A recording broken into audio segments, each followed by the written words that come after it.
지난 시간에 영적 현상에 대한 하나님의 특별한 방법에 대해서 살펴보았습니다. 그러니까 하나님이 영적 현상을 일으키실 때에 종종 우리의 상황과 매우 밀접하게 관련지어서 일하시는 것을 보았죠. 베드로가 배가 몹시 고픈데 갑자기 환상 중에 먹을 것이 나타났습니다. 그리고 바울이 햇빛이 강렬하게 내릴 쬐고 있는 그때 강렬한 빛이 그를 둘러 비쳤죠. 하나님께서 이렇게 종종 일하시는 것은 첫 번째는 나의 모든 상황을 알고 계시다라는 의미죠.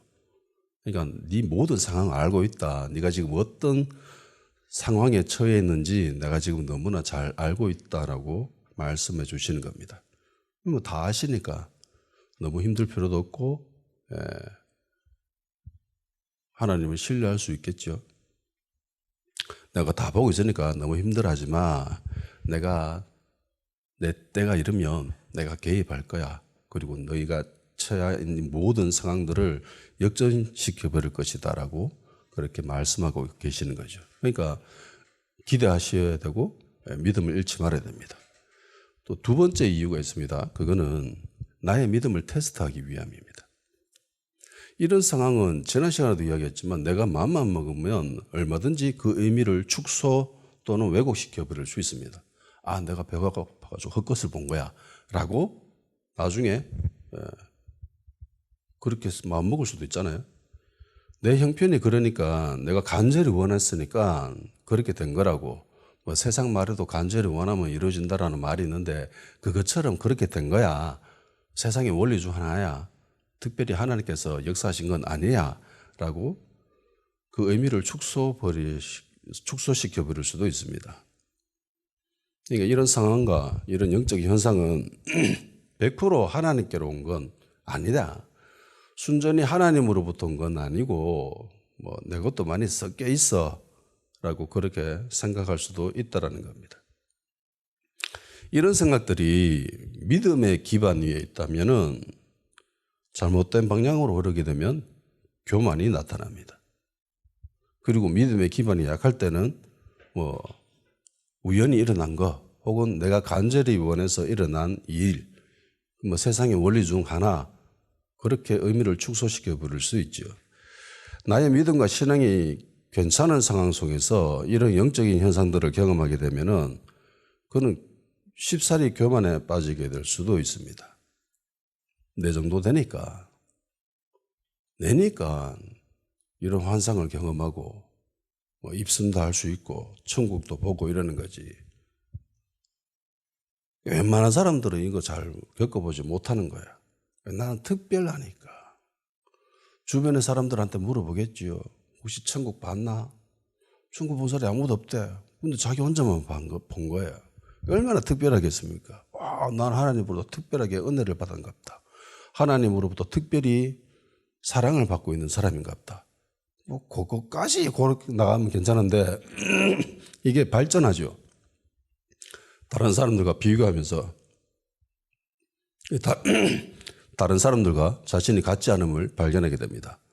그리고 그것을 감사해야죠. 감사해 더 발전시켜서 옆에 사람들을 무시하고 깔아보죠. 이 모습은 성경에서도 흔히 볼 수 있는 모습입니다. 누가복음 18장 11절 13절 바리새인은 서서 따로 기도하여 이르되 하나님이 나는 다른 사람들 곧 토색 불의 간음을 하는 자들과 같지 아니하고 이 세리와도 같지 아니함을 감사하나이다. 난 일에 2번씩 금식하고 또 소득의 11조를 드리나이다. 세리는 멀리 서서 감히 눈을 들어 하늘을 쳐다보지도 못하고 다만 가슴을 치며 이르되 하나님이여 불쌍히 여기소서 나는 죄인이로소이다 하였느니라. 그러니까 바리새인들은 자기가 하는 이런 영적인 신앙의 행위에 대해서 굉장히 자랑스러워합니다. 세부 항목에 대해서 이야기를 하죠. 나는 이런 일도 하고 이런 일도 하고 이런 일도 했습니다 라고 이야기를 합니다. 일주일에 2번씩 금식했고요. 11조도 빠지지 않고 꼬박꼬박 드렸습니다. 헌금 잘 드렸습니다. 일주일에 2번씩 금식 기도하는 게 나쁜 일입니까? 아니죠. 일주일에 금식기도 2번씩 할 수 있는 사람들 별로 없습니다. 거의 없죠. 11조를 빼먹지 않고 드리는 거 이게 나쁜 일입니까? 이게 율법을 어기는 일입니까? 아니죠. 율법을 지킨 겁니다. 율법을 굉장히 심하게 지킨 거죠. 금식기도를 2번이나 한 거 보면. 근데 그 마음이 중요하다는 거죠. 예전에 청년부 사역할 때에 헌금을 드리면 마음을 다하여, 정성을 다하여 드려야 된다. 마음을 안 내고, 마음을 드리지 않고 내는 헌금은 그건 하나님이 기뻐하지 않는다. 라고 설교를 했죠. 굉장히 성경적이죠. 근데 이거 받아들이는 사람은 어떻게 받아들이냐면은, 그럼 헌금 드릴 필요 없네? 라고 생각하는 거예요. 그래서 몇 달 동안 헌금을 안 드는 거예요. 자매가. 그래서 담임 목사가 부르더라고. 최전도사, 야가 요즘 헌금을 몇 달 안 한다. 11조를. 이때까지 빠지지 않고 했는데 가가 물어봐라. 가서 물어봤지. 하라고 하니까. 물어보니까 이것 때문에 안 한다는 거예요. 헌금을 하는데 마음이 안 내킵니다. 그래서 헌금을 하지 않아요. 행위 자체가 잘못된 게 아니죠. 그죠? 마음이 문제인 겁니다.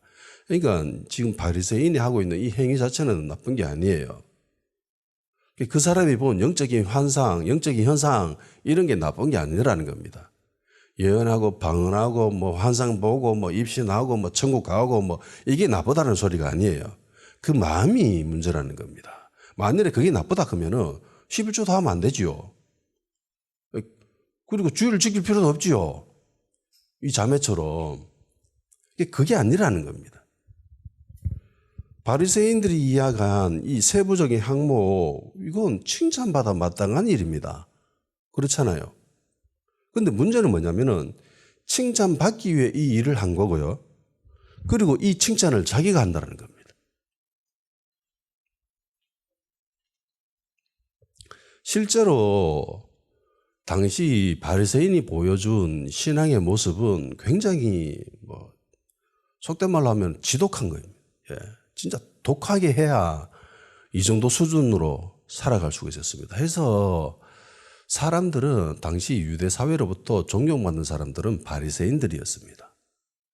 제사장, 사두개인들은 그냥 지위가 높은 사람들이고 진짜 신앙적인 종교적인 존경심을 얻었던 사람들은 바리새인들이었습니다. 자기는 도저히 넘볼 수 없는 그런 수준의 신앙생활을 하고 있으니까 일주일에 2번 금식기도 할 수 있는 게 이게 가능하겠습니까? 토라를 다 외우고 다녀요. 모세 오경을. 할 수 있겠어요? 우리 성경 49조도 암송 못하는데. 근데 이들은 다 하는 사람들이었습니다. 그러니까 사람들로부터 존경받을 수밖에 없는 사람들이에요. 이들은. 그런데 그 행위가 문제인 게 아니라 무엇 때문에 그 행위를 한 것인가? 그 행위를 하고 난 뒤에 나의 마음이 어떻게 된 것인가? 그게 문제인 거죠. 주님은 바리새인이 지켜온 이 신앙의 모습, 그 행위에 대해서 비판한 게 아니죠. 그 사람의 교만에 대해서 비판한 겁니다. 이 사람이 하는 행위를 보면은 늘 옆에 사람들과 비교를 하죠. 이 아들은 못하네? 나는 하네? 그러면서 자기가 우월한 존재로. 나는 이들과 같지 않네? 라면서 굉장히 막 자존감이 막 살아나고 막 우월감이 막 자라고 막 프라이드가 넘치는 거죠. 교만이란 늘 남들과 비교를 해야 생길 수 있습니다. 남과 비교하지 않으면 교만이 생길 수가 없습니다. 그래서 교만에 빠지지 않기 위해서는 비교하는 이런 습성을 내려놔야 돼요. 근데 교만과 열등은 한 뿌리에서 나온 열매입니다. 같은 나무에 살아요. 근데 생각해 보세요. 교만과 교만한 사람의 모습과 열등감에 사로잡혀 있는 사람의 모습은 서로 양극단에 있는 것처럼 보이죠. 한쪽은 굉장히 자신감에 차 있고 한쪽은 그냥 자신감이 그냥 제로인 상태로 그렇게 주눅들어 있는 사람입니다. 그러니까 모습은 양극단적으로 보이지만은 실제로는 이들은 한 뿌리에서 나온 열매입니다. 쉽게 설명하면 교만은 한 나무에서 자란 잘 익은 열매이고요. 그리고 열등은 그 나무에서 자란 썩어버린 열매입니다. 그런 차이가 있어요. 이 둘의 주요 특성이 비교한다라는 거죠. 비교의 나무에서 자란 열매들입니다. 비교하는 것에 굉장히 집중합니다. 비교하는 것에 특성화되어 있습니다. 이게 습성이에요. 비교 결과 우위에 있으면은 교만이 나오죠.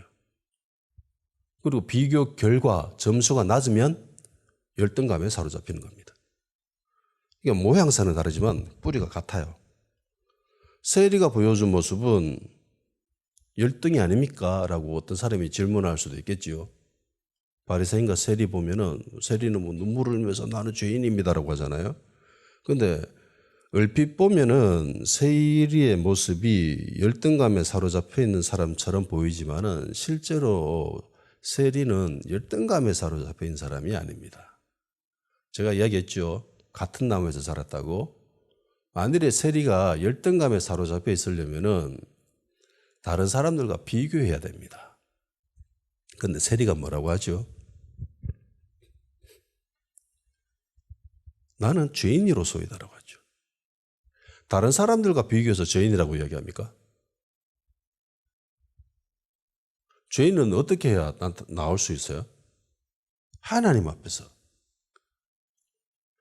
세리는 다른 사람과 비교해서 열등이 나타나는 것이 아니라 스스로 죄인이라고 이야기합니다. 그러니까 하나님 앞에서 자신이 어떤 존재인지를 깨달은 것이죠. 그래서 죄인이라고 한 거예요. 인간은 사회적 동물이라는 말이 있습니다. 그러니까 다른 사람들과 어울려 살 수밖에 없는 그런 존재라는 겁니다. 그렇기에 다른 사람들과 자연스럽게 비교하게 되어 있습니다. 그래서 비교를 통해서 자기 위치를 결정하죠. 그러니까 늑대가 이렇잖아요. 객과동물. 늘 관계를 지으면서 서열을 매깁니다. 내가 쟤보다 위에 있나 아래에 있나. 능력치를 따지고 힘을 따지고 그리고 서열을 매깁니다. 경쟁에서 살아남기 위해서 발버둥을 치죠. 그리스도인들 역시 사회적 존재이기 때문에 하나님의 피조물, 사회적인 존재이기 때문에 이 땅에 살아가면서 다른 사람들과 어울려 비교하며 살아갈 수밖에 없습니다. 그렇지만 그러기 전에 그리스도인들은 하나님의 피조물임을 먼저 자각하는 사람들이죠. 나는 하나님의 창조물이다. 그렇기 때문에 이 땅에 살아가면서 다른 사람들과 어울려 살지만은 그들과 비교하며 살지만은 그 전에 먼저 깨달을 것이 하나님 앞에서 내가 어떤 존재인가 그걸 먼저 자각해야 된다는 겁니다.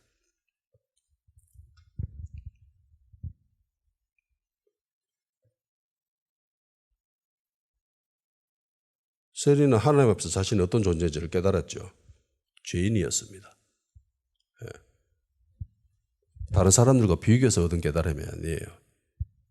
바리새인 역시 하나님 앞에서 자신이 어떤 존재인지를 깨달았으면 이런 소리 못했을 겁니다. 자기 자랑 못했을 거예요. 그런데 다른 사람들과 비교를 하죠. 하나님께서는 종종 우리의 상황을 이용하셔서 우리의 믿음을 테스트하십니다. 우리의 마음이 어떤지 순종의 유무와 순종의 질을 판단하십니다. 신명기 8장 2절입니다. 내 하나님 여호와께서 24년 동안 네가 광야길을 걷게 하신 것을 기억하라. 이는 너를 낮추시며 너를 시험하사 내 마음이 어떠한지 그 명령을 지키는지 지키지 않는지 알려 하심이라. 하나님이 종종 우리의 상황을 이용하셔서 무엇을 알려고 하시냐면은 시험하신다는 거죠. 네 마음이 어떤지, 네 믿음이 좋은지 나쁜지, 지키는지 안 지키는지 그걸 보신다는 겁니다.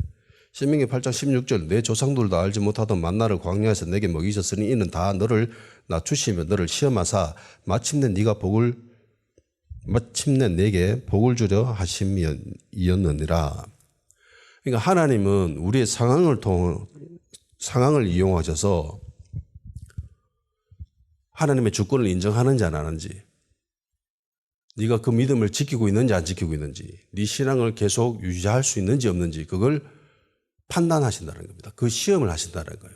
그러니까 나의 상황을 이용하셔서 그런 영적인 현상이 일어나고 어떤 하나님의 계획하심을 이끌어갈 때에 분명히 마음만 먹으면은 그 의미를 축소할 수 있다라고 했죠. 배가 고파서 헛걸 볼 거야 라고. 그럼에도 불구하고 이 상황은 100% 하나님께서 하신 것이다라고 인정할 수 있게끔 만들어 가시는 하나님의 시험이라는 겁니다. 이제 영적인 현상 두 번째에 대해서 한번 이야기해 보자고 합니다. 이 부분을 마음에 잘 새기면은 이단이나 사이비에 빠질 위험성이 전혀 없습니다. 베드로가 환상을 경험할 때에 율법에서 그 많은 동물들을 먹으라고 하죠. 근데 베드로는 먹을 수 없다라고 이야기했습니다. 똑같은 환상을 3번 경험했습니다. 환상이 사라지고 난 뒤에 베드로도 굉장히 궁금해했지요. 이게 도대체 무슨 의미일까? 라고 생각하고 있을 때에 마침내 고넬료부터 파송받은 3사람이 도착해서 베드로를 찾습니다. 동시에 성령님이 말씀하시지요. 내가 보냈다. 의심하지 말고 가라. 그래서 따라갔습니다. 하룻밤 자고. 베드로는 그들을 따라 가이사랴에 도착했지요. 고넬료는 베드로가 도착할 즈음에 준비를 합니다. 어떤 준비를 하냐면은 친한 친구들을 다 모으죠. 그리고 집안 식구들을 다 모읍니다. 친척들. 만반의 준비를 한 거예요. 그리고 베드로가 도착한 즉시 고넬료가 하는 행위가 어떤 태도로 보이냐면은 절합니다. 고넬료가 절을 했습니다. 그리고 고넬료의 모습을 본 베드로는 난 사람이다 라고 이야기하죠. 나도 사람이다. 이 말의 의미가 뭡니까? 두 가지 의미가 있을 수 있습니다. 첫 번째는 우리가 경배해야 될 대상은 오직 하나님밖에 없다라는 거죠. 두 번째 의미가 있습니다. 이게 굉장히 충격적이에요. 고넬료는 베드로를 인간 그 너머의 존재로 인식했다는 겁니다. 절하니까 나도 인간이다. 절하지 말아라고 했잖아요. 그거는 마치 베드로를 보통의 인간 그 이상으로 취급하고 있다는 겁니다. 고넬료가. 이게 엄청난 사건이에요. 고넬료가 누구예요? 백부장이죠. 로마 군대에. 그리고 저번에도 이야기했지만 가이사랴에 주둔하고 있는 백부장입니다. 달라요. 가이사랴에 주둔하고 있는 이 로마군은 로마 정예군입니다. 여기에 백부장이에요. 장교잖아요. 그런데 피지배인에게 절하고 있습니다. 마치 이거는 우리 일제 식민 시대를 경험했을 때에 일본군 장교가 일개 평민 농부한테 절하는 거랑 똑같은 거예요. 이게 가능한 일입니까? 현실적으로. 불가능한 일이에요. 그러면 베드로가 세상적으로 뭐 좀 출세한 사람입니까? 뭐 이름이 좀 알려지거나 뭐 벼슬이 좀 높거나 지위가 높은 명예가 있는 그런 사람입니까? 아니면 부자입니까? 베드로는 어떤 사람이에요? 어부. 고기 잡는 어부. 세상적인 관점에서 보면은 베드로는 그냥 어부예요. 고기 잡는. 근데 어부에게 로마 정예군대의 백부장 장교가 절합니다. 실제로 왜 그 드라마나 영화나 이런 거 보면은 우리나라 암울한 그 식민시대 다루는 모습을 볼 수 있습니다. 거기 보면은 일본 순사가 지나갈 때에 우리나라 사람들은 어떻게 합니까? 눈도 안 마주쳐요. 굽신굽신거립니다. 그리고 인사 안 했다고 두드러 맞죠? 빠찡코라는 그 드라마 보면은 인사 잘못하면 두드러 팹니다. 실제로 그랬고,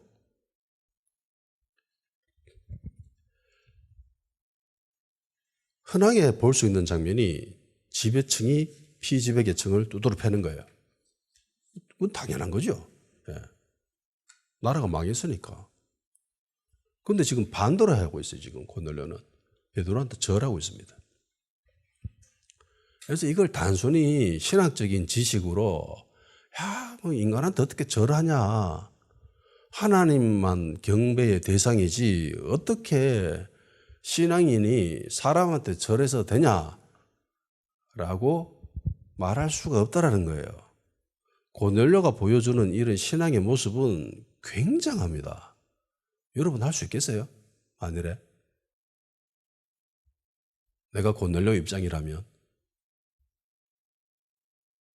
이렇다라는 것은 고넬료의 가치관이 어떻다라는 것을 극단적으로 보여주는 겁니다. 세상적인 관점에서 베드로는 진짜 아무것도 아닌 존재예요. 진짜 아무것도 아닌 존재죠. 그냥 어부입니다. 그 이상도 그 이하도 아닌 그냥 어부. 갈릴리 호수에서 고기 잡는 어부. 근데 영적인 관점에서 봤을 때 고넬료의 눈에는 마치 신적인 존재처럼 보인 겁니다. 하나님으로부터 보냄받은 사람이기 때문에 거기에 특별한 의미를 둔 거죠. 물론 절하는 행위 그 자체를 장려하거나 추천할 만한 것은 아닙니다. 그러나 고넬료가 보여준 이 마음과 그 태도는 진짜 칭찬받아 마땅합니다. 고넬료가 절하는 이 행위는 그 사람의 마음을 반영한 거예요. 그 사람의 가치관을 보여주는 거예요. 고넬료는 지극히 성경적인 가치관으로 무장되어 있습니다. 세상적인 가치관이 없어요. 이방인인데 이 정도로 성경적인 가치관으로 무장되어 있는 사람들은 거의 없을 겁니다. 세상적인 관점에서 보자면 목사도 별거 아니죠. 특별히 대형 교회에 목회하는 목사가 아니라면은 개척 교회, 시골의 교회에 목회하는 목사들은 아무것도 아닙니다. 그럼에도 불구하고 어떤 성도들 중에서는 그런 목사님을 굉장히 존대하면서 존귀대하시는 분들도 계십니다. 그런 모습을 볼 때 그렇게 대우를 받을 때에 어떻게 해야 될지를 모르겠어요. 굉장히 부담스럽기도 하고 이렇게 해도 되나 싶은 마음도 들기도 하고 그래요. 근데 그분이 진짜 억지로 꾸며서 하는 게 아니라 자연스럽게 나옵니다. 그런 사람들을 볼 때마다 그냥 할 수 있는 건 하나밖에 없어요. 주님, 저들을 축복해 주십시오. 그 말밖에, 그 마음밖에는 없습니다. 내가 도와줄 수 있는 게 없기 때문에. 근데 안타깝게도 그런 분들보다는 그렇지 않은 분들이 훨씬 더 많죠. 자기 교회는 대형 교회 목회하시는 목사인데 교회 성도 몇 분입니까? 저희들 10명도 안 됩니다. 한 5명 정도 됩니다. 이러면 5명요 이러면서 업신여기죠. 깔보고 그런 분들이 더 많아요. 실제로. 어쩔 수 없죠. 그거는 그 사람의 가치관을 보여주는 겁니다. 그 사람의 생각을 보여주는 거예요. 고넬료는 베드로를 극진히 대접하죠. 가족, 친척들 다 모아가지고 그리고 친한 친구들 다 모아가 들으려고 준비 다 하고 있습니다. 그리고 베드로가 도착하자마자 절하죠. 엄청난 행위예요, 이게. 마태복음 10장 41절 선지자 이름으로 선지자를 영접하는 자는 선지자의 상을 받을 것이요 의인의 이름으로 의인을 영접하는 자는 의인의 상을 받을 것이요. 고넬료는 베드로를 선지자급으로 취급하죠. 그러니까 고넬료가 받는 상 역시 그 정도 상을 받는 거예요. 실제로 그래 받았죠. 복음의 문을 연 첫 번째 이방인입니다. 이 타이틀 대단한 거잖아요. 성경에 기록되어 가지고 평생 남습니다. 진짜 가문의 영광이에요. 네. 엄청난 영광입니다. 자, 베드로의 답변을 이어서 한번 보도록 합시다. 28절 29절입니다. 이르되 유대인으로서 이방인과 교제하며 가까이 하는 것이 위법인 줄을 너희도 알거니와 하나님께서 내게 지시하사 아무도 속되다 하거나 깨끗하지 않다 하지 말라 하시기로 부름을 사용하지 않고 아니하고 왔노라. 묻노니 무슨 일로 나를 불렀느냐. 베드로가 한 말들 중에서 특별히 시선을 끄는 단어가 있습니다. 그게 위법입니다. 위법.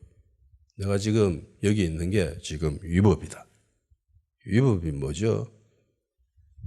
불법이죠. 법에 맞지 않는 거죠. 그러니까 이방인과 교제하는 거, 가까이 하는 거, 이거 위법이다. 율법에서 금하는 거다. 이거 불법이다. 라는 거죠. 실제로 율법에서 금하고 있죠. 이방인과 가까이 하면서 교제하는 거, 식사하는 거, 이거 해서는 안 되는 일입니다. 그런데 하나님께서 특별히 환상 속에서 그리고 또한 성령님이 말씀하셔서 이곳에 온 거죠. 그래서 왜 불렀노? 무슨 일로 불렀노? 라고 물었습니다. 베드로의 말에 고넬료가 자신이 경험한 환상들에서 이야기를 합니다. 그 말을 다 듣고 베드로가 이렇게 대답하지요. 베드로가 입을 열어 말하되 내가 참으로 하나님은 사람의 외모로 보지 아니하시고 각 나라 중 하나님을 경외하며 의를 행하는 사람은 다 받으시는 줄 깨달았도다. 하나님 외모 보지 않으신다. 인물 본다는 말이 아니죠. 그러니까 유대인만 특별히 택하시거나 사랑하시거나 하나님의 자녀로 삼으시지 않는다라는 말이죠. 어느 나라에 있든 어떤 사람이든 간에 하나님을 경외하고 의를 행하는 사람들은 하나님이 다 받으신다라는 걸 깨달았다라고 이야기를 합니다. 그러면서 그 환상의 의미가 이런 의미구나라는 걸 깨닫게 되는 거죠. 이제 복음이 이방인에게도 들어갈 수 있구나라는 걸 깨달았습니다.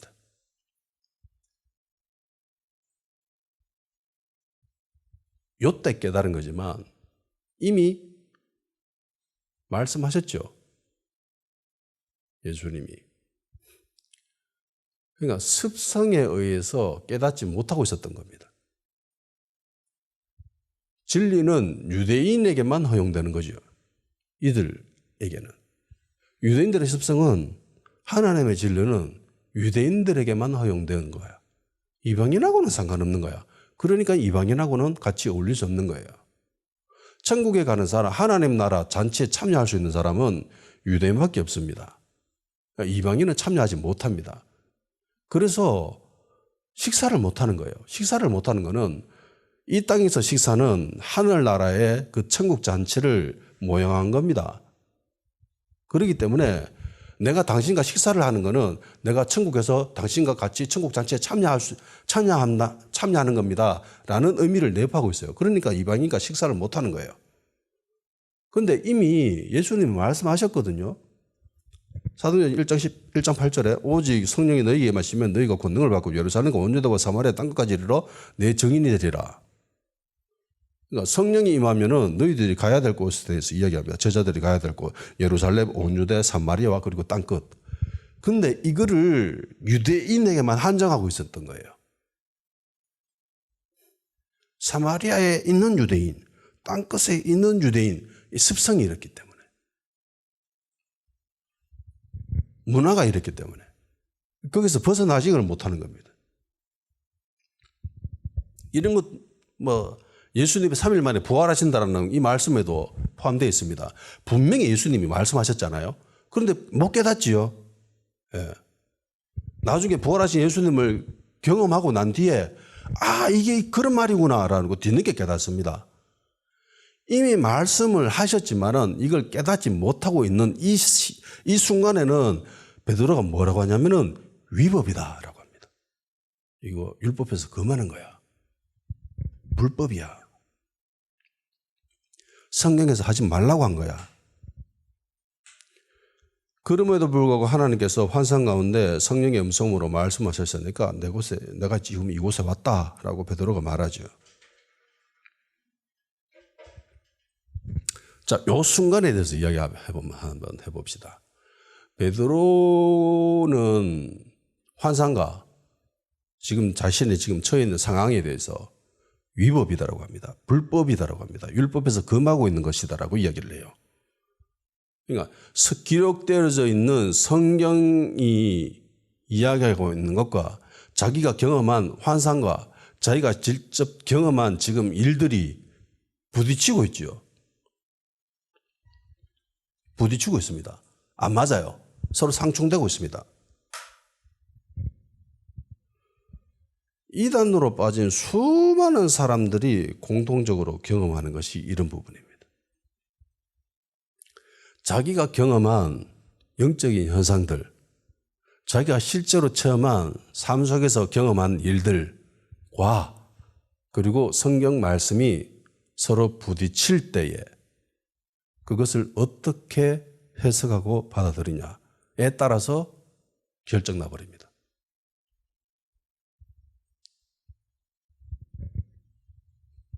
베드로가 경험한 환상, 그리고 지금 베드로가 경험했던 일들, 이런 거는 실제지요. 너무나 사실적이고, 그리고 또한 너무나 황홀할 수 있습니다. 어떤 이에게는 이런 영적인 현상들은 자신의 삶 전부를 바쳐서라도 또 한 번 경험해보고 싶은 그런 멋진 기억일 수 있습니다. 다시 한번 체험해봤으면. 모세가 이랬잖아요. 하나님의 영광을 좀 맛보니까 그 영광 맛보는 게 그게 중독되었습니다. 그래서 하나님 묻습니다. 네 소원이 뭔데? 주의 영광을 내게 보이소서. 내 제대로 보면 죽는데 그래도 주의 영광을 내게 보이소서. 그게 너무 짜릿했기 때문에, 너무 좋았기 때문에. 많은 사람들이 천국을 경험했다 온 사람들이 그 동일한 말을 하죠. 내려오기 싫었다. 이 땅에 오기 싫었다. 계속 여신과 함께 머물고 싶었다. 그게 너무나 좋았기 때문에.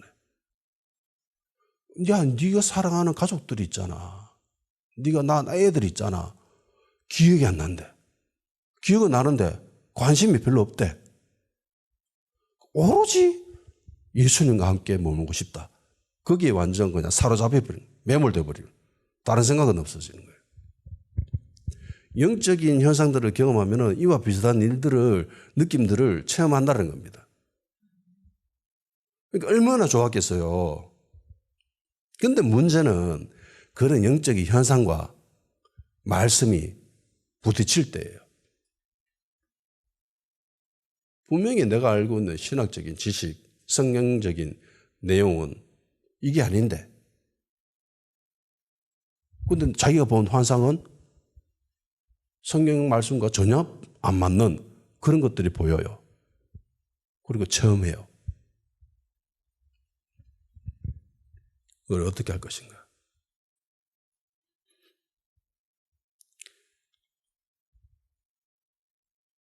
어떤 사람들은 베드로가 경험한 이 환상을 예로 들어서 자신이 경험한 영적인 이 현상들을 옹호하려고 하는 사람들이 있을 겁니다. 야, 베드로도 그랬잖아. 베드로도 율법에서 금하고 있는 거에 나타나가지고 그렇게 했다. 그러니까 내가 본 이 현상들이, 내가 본 영적인 체험들이 이게 그렇게 나쁜 것만 아니야. 근데 분명히 기억하십시오. 베드로가 체험한 이 영적인 환상들은 이미 주님이 말씀하신 내용이에요. 그리고 신약 성경이 기록되기 전의 모습입니다. 우리가 허용할 수 있는 범위는 신약 성경이 완성되기 전까지예요. 그러니까 지금은 성경 말씀을 벗어난 다른 그 어떤 영적인 환상이나 체험이나 현상들을 인정해서는 안 됩니다. 단순히 영적인 환상 그게 없다라는 게 아니라 그 안에서 벌어지는 내용들이 반드시 성경 말씀과 맞아야 된다는 거예요. 이게 맞지 않으면 그거 다 이단입니다. 사단이 광명한 천사로 가장한 거예요. 성경에도 기록되어 있지요. 사단도 광명한 천사로 꾸며가지고 위장해가지고 속여가지고 너희들 유혹할 수 있다. 조심해라. 신구약 성경이 모두 완성되어진 지금에는 더 이상 신학의 수정이 필요 없습니다. 이미 성경은 완성되어졌고 그리고 신학도 이미 다 완성되어졌습니다. 물론 교단마다 신학의 그런 세부적인 것들은 조금씩 다르지만 모든 교회들이 공통으로 주장하고 있는 신학적인 기둥들이 있어요. 그게 사도신경입니다. 사도신경에 보면은 그리스도인들이 믿어야 될 기본적인 교리에 대해서 다 기록하고 있어요. 이거를 인정하지 않는다. 그건 이단인 겁니다. 신학의 모든 것들은 이미 끝났습니다. 그러니까 사도신경에 벗어나는 것들을 이야기하고 그걸 주장하면은 그건 더 이상 교회라고 부를 수 없어요. 타락한 교회입니다. 주님께서 십자가에 달리시고 3일 후에 부활하신 이후에 모든 것들이 이루어진 거예요. 간혹 자칭, 타칭, 영적인 사람이다, 뭐 하나님의 사람이다 라고 하면서 인터넷에 봐도 쉽사리 나오는 몇몇 사람들이 있습니다. 뭐 우리나라에도 많고요. 외국에도 많아요. 그들 중에 그들이 이야기하는 내용들을 보면은 성경 말씀과 동떨어진 것들을 이야기하는 사람들이 있습니다. 근데 또 희한하게 그런 사람도 좋다고 따라다니는 사람들이 있어요. 추정하는 무리들이 있습니다. 아무리 기름 부음이 뛰어나고 그 사람의 손으로 수많은 사람들이 치유가 일어나고 귀신이 떠나가고 그런 은사의 기름 부음이 있다 하더라도 그 사람의 말은 믿어서는 안 됩니다. 이게 구별할 수 있어야 돼요. 은사가 있다라는 것이 그 사람의 믿음이 좋다라는 말입니까? 아니죠. 그냥 기름 부음이 있는 거예요. 치유의 기름 부음이. 기름 부음이 있다고 그 사람의 신앙이 좋다라는 이런 방정식은 성립될 수가 없습니다. 반드시 그 사람이 하는 메시지의 그 내용들을 성경의 말씀과 살펴봐야 돼요.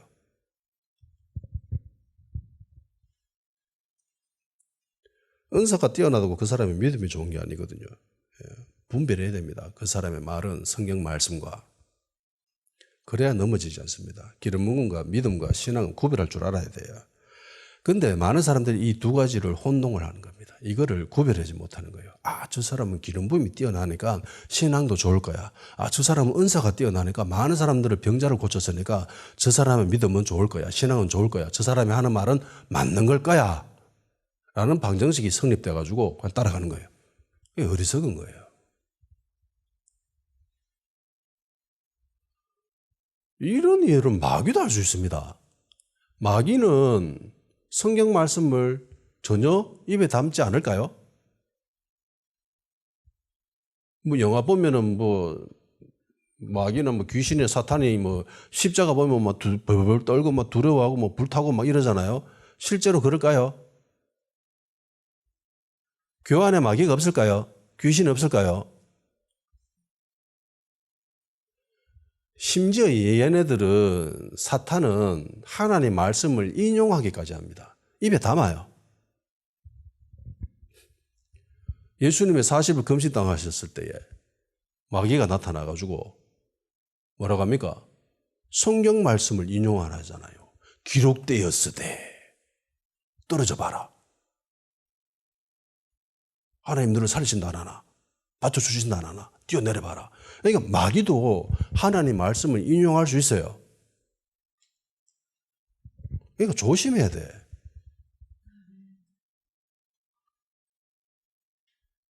자신이 경험한 영적 현상들이 마치 진리인 것처럼 떠드는 사람들이 있습니다. 실제로 그 사람의 집회나 이런 데 가보면 강력한 기름 부음이 있는 건 또한 사실입니다. 그래서 많은 사람들이 치유받기도 하지요. 치유받았다고 해서 그 사람의 믿음이 좋은 게 아니에요. 그 사람을 온전히 따라야 된다는 말은 아닙니다. 강력한 기름 부음이 있다고 신앙이 좋은 건 아니에요. 믿음이 좋은 것도 아닙니다. 반드시 그가 전하는 내용은 성경 말씀과 분별해야 됩니다. 살펴봐야 돼요. 따져봐야 돼요. 이걸 구별할 줄 알아야 됩니다. 기름 부음과 은사는 반드시 말씀 위에 세워져야 됩니다. 그러니까 제1의 은사는 말씀의 은사입니다. 이게 제1의 은사예요. 솔직히 치유나 뭐 그런 거 없어도 되잖아요. 살아간다 별 큰 지장은 없잖아요. 구원받는 데 있어서 제일 중요한 건 말씀을 믿는 나의 믿음이죠. 기록되어진 하나님 말씀에 영접하는 자는 영생을 얻는다고 했습니다. 그걸 믿는 거죠. 그러니까 말씀을 믿는 그 믿음이 제일 중요한 거지, 그 이외의 것들은 솔직하게 본질은 아닙니다. 있으면 좋고 뭐 없어도 막 그만. 근데 있으면 좋으니까 추구하면 좋은 거고. 만일 자신이 경험한 영적 현상들과 말씀이 어긋날 때에 그럼에도 그 경험들을 진리에 두고 모든 사람들이 받아들여야 된다라고 막 주장하는 사람들이 있다면은 적어도 내가 보기에는 그 사람은 그리스도인이 아닙니다. 간혹 그런 사람들이 있거든요. 자신이 천국 봤다, 지옥 봤다 하면서 마치 야, 이건 영적인 비밀인데 당신들만 알아라 라고 하면서 이야기하는 사람들이 있습니다. 영적인 현상들 막 나타나고 막 황산도 막 보고 막 입신도 하고 막 사람들 막 쓰러지고 귀신도 막 떠나가고 치유가 막 일어나고 이러면서 야, 이거 비밀인데 내가 천국에서 예수님이 나한테만 이야기하셨다. 다른 사람들 아무도 모르게 나한테만 이야기하셨다. 그래서 특별히 집회에 참석한 당신들에게만 이야기해 줍니다 라고 이야기하는 사람들이 있습니다. 실제로. 절대로 들어서는 안 됩니다. 귀를 막아버려요. 요 태도가, 요 행위가 어떤 거랑 똑같은 줄 아세요? 영지주의랑 똑같습니다. 영지주의는 최초의 이단이죠. 기독교가 탄생하고 난 뒤에 최초의 이단이 영지주의입니다. 그러니까 모든 이단의 근원은 영지주의입니다. 영지주의 뜻이 뭐예요? 영지. 영적인 지식이죠. 영적인 지식. 야, 이거 비밀인데 니만 알아. 영적인 지식이야. 영적인 비밀인데 니만 알아야 돼. 이게 영지주의예요. 이게 이단이에요. 그런데 많은 사람들이 야, 나한테만 비밀을 알려주네 이러면서 자신이 마치 특별한 사람처럼 취급당하죠. 그러면 나 좀 괜찮은 사람인가 보다. 영지주의는 이 교리상 모든 사람들을 허용하지 않습니다. 일부 특별한 사람들에게만 허용하는 것이 영지주의 교리예요. 이렇게 사람들을 속입니다. 그러면 꼼빡 넘어가는 거죠. 보세요. 이단에 있는 사람들 이야기들 그 얘기 다 똑같아. 예. 여기서 벗어나지 않아요. 특권의식에 빠지게 만들고 자기가 마치 특별한 사람인 것처럼 생각 들게 만들죠. 아, 내가 이 무리에 있으면 난 특별한 존재로 인식되어지네. 그러면서 점점 빠져드는 겁니다. 신앙생활을 하는 데 있어서 제1의 기본은, 제1의 가치는 말씀이어야 됩니다. 내가 이 말씀을 듣고 내 신앙이 자라나, 내 믿음이 자라나, 이게 제1의 우선순위가 됩니다. 아, 내가 이 교회 생활하니까 내 마음이 평안해. 그거 둘째예요. 그거 없어도 돼요. 자기 신앙이 자라는 게 우선이지. 말씀을 듣고 깨닫는 게 그게 제일 일일의 우선이지. 지가 마음이 편하는 게 그게 무슨 상관입니까? 그게 구원하고 무슨 연관이 있어요? 나의 신앙이 자라는 하고 무슨 상관이 있습니까? 명심해야 됩니다. 반드시 말씀으로 깨달아야 되는 거예요. 그러니까 말씀이 제일 강력한 은사예요. 이걸 모르고 막 기름 부음 있다고 막 쫓아다니면서 막 기도원 찾아가고 집회 찾아가고 좋다고 넘어지고 막. 근데 메시지 들어보면 다 성경 말씀하고 안 맞아. 그런 사람들 너무나 많이 봤어요.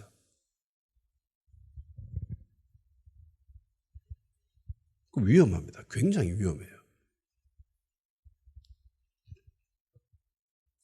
베드로는 자신의 경험한 환상, 행동, 이거 위법이다라고 생각했습니다. 그럼에도 불구하고 그것을 풀어서 지금 괜찮은 열매를 맺게 됐다라고 하지요. 그러면서 어떤 이들은 베드로도 그랬으니까 우리도 그렇게 돼라고 이야기하는 사람들이 있습니다. 그거 다 헛소리입니다. 베드로 스스로는 위법이라고 생각했지만은 위법입니까? 위법이 아닙니까? 위법이 아니에요. 이미 예수님이 말씀하셨거든. 근데 자기의 그 고정관념 때문에 자기의 습성 때문에 그냥 미처 깨닫지 못했던 것 뿐이에요. 예수님이 3일 후에 부활하신다. 내가 죽고 난 뒤에 3일에 부활하신다고 분명히 예수님 제자들한테 이미 말씀을 하셨는데도 불구하고 제자들은 깨닫지 못하지요. 죽었다 이런 예수님 십자가에 달려 죽어서 돌아가셨다라니까 야 끝났다 이제 고기 잡으러 가자 끝났다 야들아 다 집으로 돌아가자 이러면서 가버리죠. 말씀을 해놨는데 습성에 젖어가지고 모든 사람들이 그렇게 살아갔으니까.